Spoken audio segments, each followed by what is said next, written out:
آج ہم انشاءاللہ منہاج القاصدین صفحہ نمبر 191 191 کتاب السیاحت کے بارے میں پڑھیں گے۔ سیر و سیاحت کا لفظ تو سب نے سن رکھا ہوگا اور بہت سے لوگوں کو اس کا شوق بھی ہوتا ہے، اور ویسے قرآن مجید میں جنت کا سودا کرنے والوں کی صفات میں سے ایک صفت سائحون بھی بتائی گئی، اور ایک اور جگہ سائحون کے ساتھ سائحات کا ذکر بھی ہے، یعنی خواتین کے لیے بھی ذکر ہے اس کا۔ تو سائح سیاحہ سفر کرنا، سیر کرنا۔ تو سیر اور سیاحت کے کچھ آداب ہیں اسلام میں، تو آج ہم ان کے بارے میں پڑھیں گے۔ آداب سفر، کچھ اور مسائل اور مسافر کے لیے لازمی چیزیں۔ فصل اول، آداب سفر۔ سفر ذریعہ ہے مرغوب چیز کی طرف پہنچنے کا یا ناپسندیدہ چیز سے خلاصی پانے کا، یعنی سفر میں انسان اپنی پسندیدہ چیز تک پہنچنا چاہتا ہے یا پھر ناپسندیدہ سے دور جانا چاہتا ہے۔ مثلاً اگر کوئی شخص لوگوں سے تنگ آ جاتا ہے تو کیا چاہتا ہے؟ کہیں دور دراز چلا جائے، مثلاً چائنا چلا جائے تاکہ اسے کوئی نظر نہ آئے، نہ کوئی اسے ستائے۔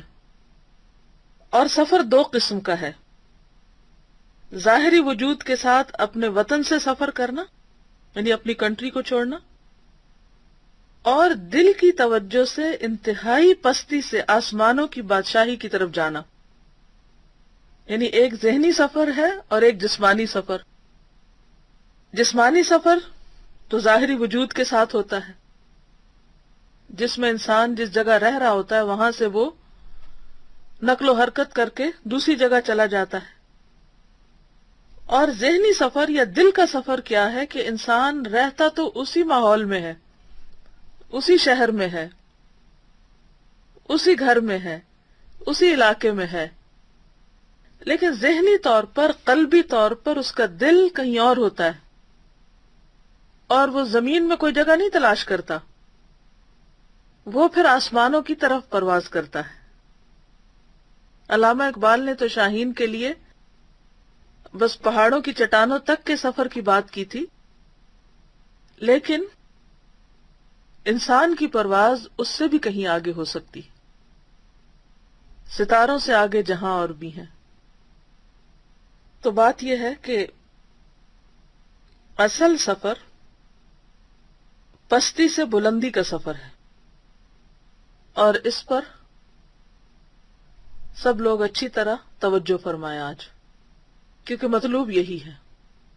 امام ابن الجوزی کا طریقہ یہی ہے کہ وہ ظاہری چیزوں سے ہٹ کر یا ظاہری چیزوں سے آگے جا کر انسان کے اندر جو انسان کی روح ہے اس کی بلندی چاہتے ہیں، اور اس کو بلندی کی طرف لے جانے کے لیے وہ عام مشاہدے میں آنے والی چیزوں کو پس پش ڈال کر یا عام مشاہدے میں نظر آنے والی چیزوں سے آگے سوچنا اور آگے دیکھنا اور تصویر کا دوسرا رخ دکھانا چاہتے ہیں، اور یہی دراصل اس کتاب کا انداز ہے اور یہی ان کا اصل مقصد ہے کہ انسان اس ظاہری دنیا کی دلچسپیوں میں، زینتوں میں، رونقوں میں کھو کر نہ رہ جائے، بلکہ اس سے آگے کے جہانوں کو بھی نظر میں رکھے۔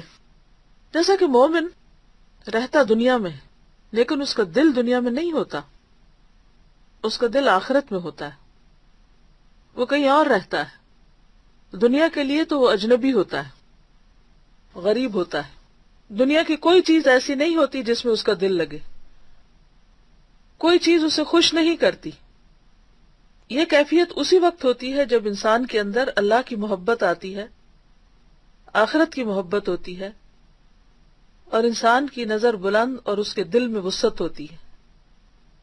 تو یہ کہتے ہیں کہ دل کی توجہ سے انتہائی پستی سے آسمانوں کی بادشاہی کی طرف جانا، یہ ہے اصل سفر، اور یہ سفر بہت افضل ہے، کیونکہ اسی حالت پر ٹھہر جانے والا جس پر پیدائش کے بعد اس کی پرورش ہوئی اور اسی حال پر رک جانے والا جو باپ دادا سے تقلید سے اس کو ملا، کم درجے کو اپنے لیے لازم کرنے والا، نقص کے رتبے پر قناعت کرنے والا، اور زمینوں اور آسمانوں کی وسعتوں کے مقابلے میں قید خانے کا اندھیرا اور جیل کی تنگی قبول کرنے والا ہے۔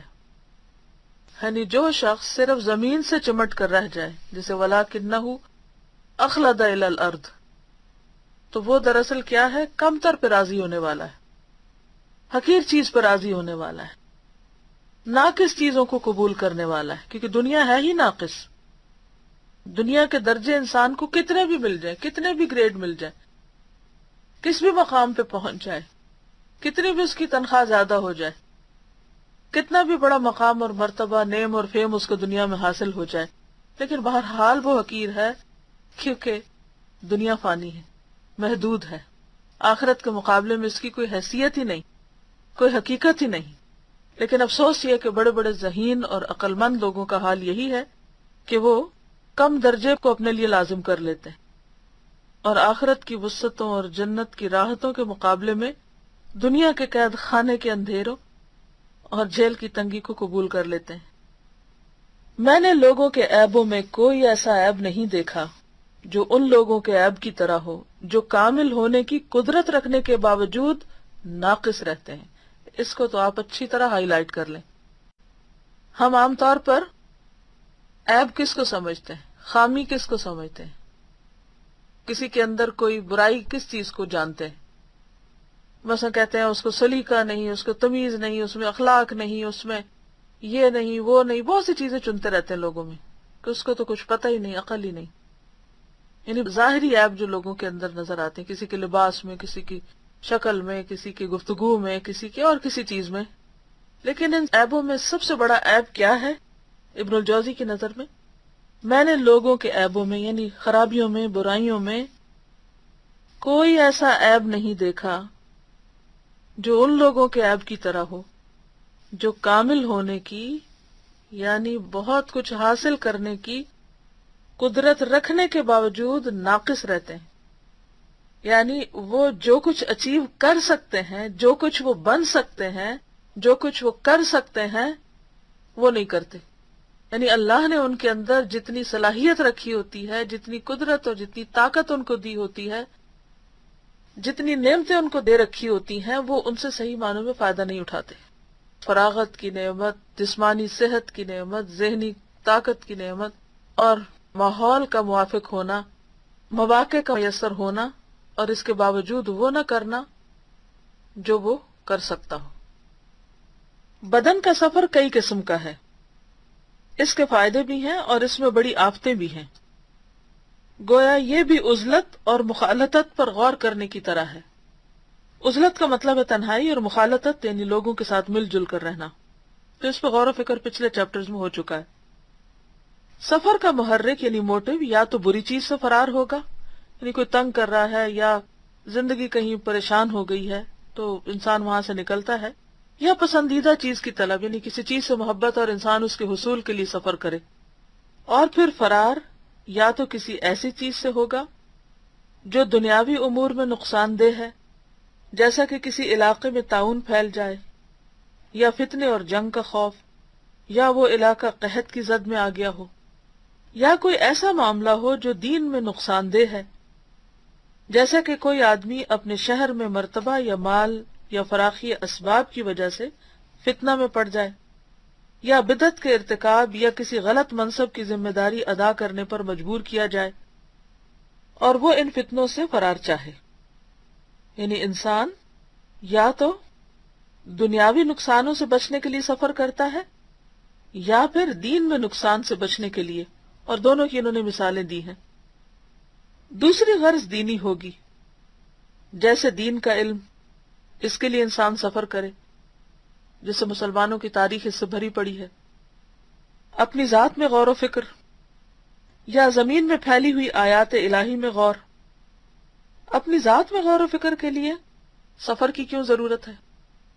اس کی وجہ یہ ہوتی ہے کہ بسا اوقات انسان جن لوگوں کے ساتھ رہ رہا ہوتا ہے یا جس ماحول میں رہ رہا ہوتا ہے وہاں بہت لوگ اس کو جاننے لگتے ہیں، اور وہ لوگوں کے ہجوم میں رہتا ہے، تو اس کو اپنی ذات کے لیے وقت ہی نہیں ملتا، نہ اپنا محاسبہ کرنے کا، نہ اپنے رب سے بات کرنے کا، نہ ہی تنہائی میں اللہ کے سامنے رونے کا، کیونکہ وہ کچھ بھی کرتا ہے تو لوگ اس میں مداخلت کرتے ہیں، کبھی خود آ کر، کبھی ٹیلی فون کے ذریعے، کبھی کسی اور طریقے سے۔ ایسی صورت میں انسان اگر اس ماحول کو چھوڑ جائے اور کسی ایسی جگہ پر جائے کہ جہاں وہ اپنے لیے وقت پائے تاکہ اپنے عیب اور اپنی خامیوں اور اپنی کوتاہیوں کو بھی دیکھ سکے، تو یہ بھی ایک اچھا موٹو ہو سکتا ہے۔ یا زمین میں پھیلی ہوئی اللہ کی نشانیاں اور آیات وغیرہ۔ صحابہ کے زمانے سے لے کر آج تک جس قابل ذکر عالم نے بھی علم حاصل کیا ہے وہ سفر کر کے ہی حاصل کیا ہے۔ محدثین اس شخص کی روایت کو قبول نہیں کرتے تھے جس نے صرف اپنے شہر سے علم حاصل کیا ہو، کیونکہ سفر جو ہے وہ انسان کے ذہن کو وسعت دیتا ہے، انسان کے تجربے میں اضافہ کرتا ہے، انسان کی سمجھ بوجھ میں اضافہ کرتا ہے۔ حصول علم کی طرح اپنے نفس اور اخلاق عالیہ کا علم بھی بڑی اہم بات، یعنی اپنی ذات کے بارے میں جاننا اور بلند اخلاق ان کے بارے میں جاننا، یعنی مینر سیکھنا۔ اب دیکھیے کہ جب انسان اکیلا ہوتا ہے یا صرف اپنے گھر والوں کے بیچ میں ہوتا ہے تو عموماً کیا ہوتا ہے کہ انسان کیجول ایٹیٹیوڈ اختیار کر لیتا ہے، کھانے پینے کے معاملے میں، سونے کے، لیٹنے کے، چلنے کے، چال ڈال، لباس، ہر چیز، کیونکہ اسے پرواہ نہیں ہوتی۔ لیکن جو ہی وہ لوگوں کے بیچ میں اٹھتا بیٹھتا ہے تو ایک ایک چیز لوگوں کے نوٹس میں آتی، پھر اس کی ذات پہ کریٹیسزم ہوتا ہے، یہ تمہیں کھانا نہیں کسی نے سکھایا، تمہیں بیٹھنا نہیں آتا، تمہیں سونا نہیں آتا، تمہیں چلنا نہیں آتا، تمہیں پہننا نہیں آتا۔ تو یہ چیزیں انسان کو کہاں سے سیکھنے کو ملتی ہیں؟ جب انسان ٹریول کرتا ہے، مختلف لوگوں سے ملتا جلتا ہے، ان کے طور طریقے، رکھ رکھاؤ، طرز زندگی کا مشاہدہ کرتا ہے، کیونکہ آخرت کی راہ اخلاق کی تہذیب اور تحسین ہی سے طے ہوتی ہے۔ عام طور پر ہم سمجھتے کہ آخرت کا مسافر میلا کچیلا، بال الجھے ہوئے اور بس جیسے تیسے زندگی بسر کرے، لیکن یہاں یہ کیا لکھتے ہیں کہ آخرت کی راہ اخلاق کی تہذیب، اخلاق کو بہتر بنانا اور اس کی تراش خراش اور تحسین ہی سے طے ہوتی ہے، یعنی اس کو خوبصورت بنانے سے طے ہوتی ہے۔ جتنے اچھے اخلاق ہوں گے قیامت کے دن میزان میں اتنے ہی بھاری ہوں گے۔ سفر کو سفر اس لیے کہتے ہیں کہ یہ انسان کے اچھے برے اوصاف کو ظاہر کر دیتا ہے۔ انسان پھر کسی سے چھپ کے نہیں رہ سکتا۔ گھر میں تو انسان محدود لوگوں کے سامنے ہوتا ہے، وہ اگر اسے کچھ بتاتے بھی ہیں تو انسان سنی انسنی کر دیتا ہے، توجہ ہی نہیں کرتا۔ ان انسان کے عیب و ہنر جو ہیں وہ چھپے رہتے ہیں۔ لیکن جب انسان گھر سے باہر نکلتا ہے، سفر کرتا ہے، تو پھر اس کی اچھائیاں برائیاں سب کھل کے سامنے آ جاتی، کیونکہ انسان زیادہ دیر پھر پریٹینڈ نہیں کر سکتا، اپنے اوپر کو خول نہیں چڑھا سکتا۔ جب آپ تھوڑی دیر کے لیے کسی کے پاس جاتے ہیں تو آپ کچھ بھی بن کے دکھا سکتے ہیں اس کو، لیکن زیادہ دیر کے لیے آپ وہ بنے ہوئے نہیں رہ سکتے۔ وطن میں طبیعت کی کمزوریاں ظاہر نہیں ہوتی، کیونکہ ارد گرد کی کوئی چیز بھی نامانوس نہیں ہوتی، ہر چیز کا پتہ ہوتا ہے انسان کو۔ پھر جب سفر کی صعوبتیں برداشت کرتا ہے اور پسند کی چیزیں اسے نہیں ملتی، نہ کھانا، نہ پینا، نہ پہننا، نہ اوڑھنا، غریب الوطنی کی مشقت میں پڑتا ہے، نہیں ہر چیز اس کے لیے اجنبی ہوتی ہے، نئی ہوتی ہے، تو اس کی کمزوریاں کھل جاتی، پھر اس کو پتہ چلتا ہے میں کہاں کھڑا ہوں۔ کہتا ہے نا اپنی گلی میں تو کتا بھی شیر ہے۔ انسان اپنے علاقے میں رہتا ہے، اپنی زبان جانتا ہے، اپنے نقشے کو، ہر طرف کے لوگوں کو اور مختلف چیزوں سے واقف ہوتا ہے، تو وہ کانفیڈنٹ ہوتا ہے۔ لیکن جو ہی کسی نئے علاقے میں جاتا ہے تو وہ خوفزدہ ہو جاتا ہے۔ باقی رہی زمین میں آیات الہی تو عقل مندوں کے لیے ان کے مشاہدے میں بہت سے فوائد ہیں۔ زمین کے مختلف ٹکڑے ساتھ ملے ہوئے ہیں اور اس میں پہاڑ، جنگل، سمندر اور وسیع میدان ہیں۔ طرح طرح کے جانور اور مختلف نباتات اس کی زینت ہے، یعنی جانور بھی زمین کی زینت ہے، اور پھول پودے تو ہیں ہی۔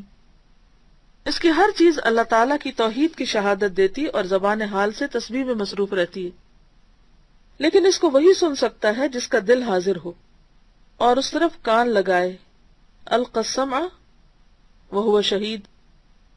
کان سے ہماری مراد باطن کا کان ہے، یعنی دل کی آواز سنے، اسی سے زبان حال کے الفاظ کا ادراک ہوتا ہے۔ ادراک کہتے ہیں پرسپشن کو. زمین و آسمان کا کوئی ذرہ ایسا نہیں ہے جو اللہ تعالیٰ کی توحید پر کئی قسم کی شہادتیں نہ دیتا ہو. یعنی اس میں طرح طرح کی نشانیاں پوشیدہ ہیں جو انسان کو اللہ تعالیٰ کی وحدانیت، اس کے ایک ہونے اور اس کے ہی معبود اور الہ ہونے پر گواہی دیتا ہے.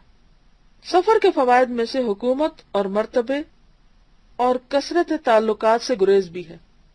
یعنی جب انسان کوئی مرتبہ یا عہدہ قبول نہ کرنا چاہے اور بہت لوگوں کے ساتھ میل جول پسند نہ کرے تو پھر اس کو چاہیے کہ وہ اس جگہ سے ہجرت کر جائے، کیونکہ دین اس وقت تک حاصل نہیں ہوتا جب تک کہ دل ما سوا اللہ سے فارغ نہ ہو جائے. یہ بھی انڈر لائن کر لیں اور اس کو اچھی طرح یاد کر لیں اور کہیں سامنے لکھ کے لگا لیں. دین اس وقت تک حاصل نہیں ہوتا جب تک کہ دل ما سوا اللہ سے فارغ نہ ہو جائے، یعنی اللہ کے سوا باقی چیزوں سے فارغ نہ ہو جائے اور اللہ کا خیال ہر خیال پر غالب نہ آ جائے. اس موقع پر ہم سب کو اپنے اپنے دلوں کا جائزہ لینے کی ضرورت ہے. ہم سب اپنا حساب خود کریں، کیونکہ کوئی اور تو ہمارے دل میں جھانک نہیں دے سکتا، نہ اس کو پتا ہے کہ ہم کیا سوچتے رہتے ہیں. ہم جو کچھ سوچتے ہیں خود ہم کو پتا ہوتا ہے. تو انسان دیندار کب ہوتا ہے؟ جب اس کا دل اللہ کے سوا باقی چیزوں سے خالی ہو جاتا ہے. اس کا کیا مطلب ہے کہ اس کا کوئی اور چیز دل میں آتی ہی نہیں، خیال آتا ہی نہیں، بالکل ہی خالی ہے اس کا دل. دل تو کسی وقت خالی نہیں رہتا، ہر وقت کوئی نہ کوئی سوچ رہتی ہے. مطلب اس کا یہ ہے کہ انسان کا سب سے بڑا ہم، غم، فکر یہ بات بن جائے کہ میرا رب مجھ سے راضی ہے یا نہیں. اس وقت میں اپنے رب کے سامنے کیسا لگ رہا ہوں. جیسے عام طور پہ لوگوں کا خوف ہوتا نا کہ اچھا لوگ کیا کہیں گے، لوگوں کی نظر میں کیسا ہوں. اسی طرح اس سے بلکہ زیادہ یہ فکر لگ جائے کہ اچھا اللہ تعالیٰ کیا کہیں گے، اللہ تعالیٰ پتہ نہیں خوش ہیں یا نہیں، وہ راضی ہیں یا نہیں. تو اصل دینداری کیا ہے کہ انسان سب سے زیادہ اس بات کی فکر کرے کہ اس کا رب اس سے راضی ہے یا نہیں. یہ تو ممکن ہی نہیں کہ دنیا میں رہتے ہوئے انسان ضروری حاجات اور مہمات دنیا سے بالکل فارغ ہو جائے. یہ نہیں ہو سکتا کہ اسے کوئی فکر ہی نہ رہے، کوئی کام ہی نہ ہو اس کا. لیکن ان کی تخفیف اور کمی بالکل ممکن ہے. تخفیف کرنے والے نجات پا گئے، نہیں کم کرنے والے. تخفیف کا کیا مطلب ہوتا ہے؟ ہلکا کرنا. مثلا اگر آپ کے پاس 10 جوڑے ہیں کپڑوں کے تو آپ کا کام زیادہ ہے، اور اگر 5 ہیں تو اس سے کم، اور اگر 2 ہیں تو اس سے کم. اسی طرح 10 جوتوں کے جوڑے ہیں تو اتنی فکر زیادہ ہوگی. 10 کے رکھنے کی جگہ بھی چاہیے، پھر جس چیز میں رکھے ہوئے اس کو بھی سنبھالنے کی ضرورت ہوگی. اگر 10 پرس آپ کی الماری میں لٹک رہے ہیں تو پھر آپ کے لیے مشکل ہے، اور اگر صرف 1 ہے تو 1 ہی غم ہے. 10 ہے تو 10 غم ہے. کوئی بھی چیز آپ دیکھ لیں، جتنی آپ دنیا بڑھاتے جائیں گے اتنے غم بڑھتے جائیں گے، اتنے ہی کام بڑھتے جائیں گے، اتنا ہی بوجھ بڑھتا جائے گا. اور جتنی کم چیزیں ہوں گی اتنی بے فکری، اتنا ہلکا پن. اتفاق سے ان دنوں پہ ہمارے ہاں چھٹیاں تھیں 2 ویک کی، تو ہم نے سوچا کہ چلیں کچھ اور کام کر لیتے ہیں. تو کچھ لوگوں نے مل کر سوچا کہ کیوں نہ جو پاکستان میں IDPs ہیں اور کچھ اور ضرورت مند لوگ ہیں ان کے لیے کچھ سامان بھجوایا جائے. کیونکہ اکثر کپڑے گھروں میں نئے پڑے ہوتے ہیں، تھوڑے بہت استعمال ہوتے ہیں، فالتو برتن ہوتے ہیں، بہت فالتو سامان ہر گھر میں ہوتا ہے. تو سب لوگ اپنے اپنے گھر سے فالتو سامان لے آئیں. کبھی ہم پڑھتے ہیں تاریخ میں کہ جنگ تبوک کے موقع پر حضرت ابوبکر صدیق نے اپنے سارے گھر کا سامان دے دیا. تو ہم سوچتے ہیں کہ کیسے دیا ہوگا، پھر گھر میں کیا ہوگا، ایسے بہت سے خیالات آتے. تو ہم نے سوچا کہ چلیں یہاں پر بھی کچھ نہ کچھ لوگ تجربہ کریں. ایٹ لیسٹ اگر سارا سامان نہیں دے سکتے تو ایکسٹرا تو نکالیں. اور الحمدللہ جتنے بھی ہمارے اسٹوڈینٹس تھے سبھی نے اور ان کے جاننے والوں نے بھی اپنے اپنے گھروں کا جائزہ لیا اور خوب خوب چیزیں نکال کر لائے، اور تقریباً ہر ایکسٹرا چیز جو تھی وہ نکال دی گئی. اس کے بعد اکثر لوگوں کا کہنا یہ ہے کہ ایسے گھر میں داخل ہوتے ہیں اسے سکون آتا ہے، الماری کھولتے ہیں سکون آتا ہے، جس چیز کی طرف دیکھتے ہیں تو ایک سکون کی کیفیت ہوتی ہے. کس وجہ سے؟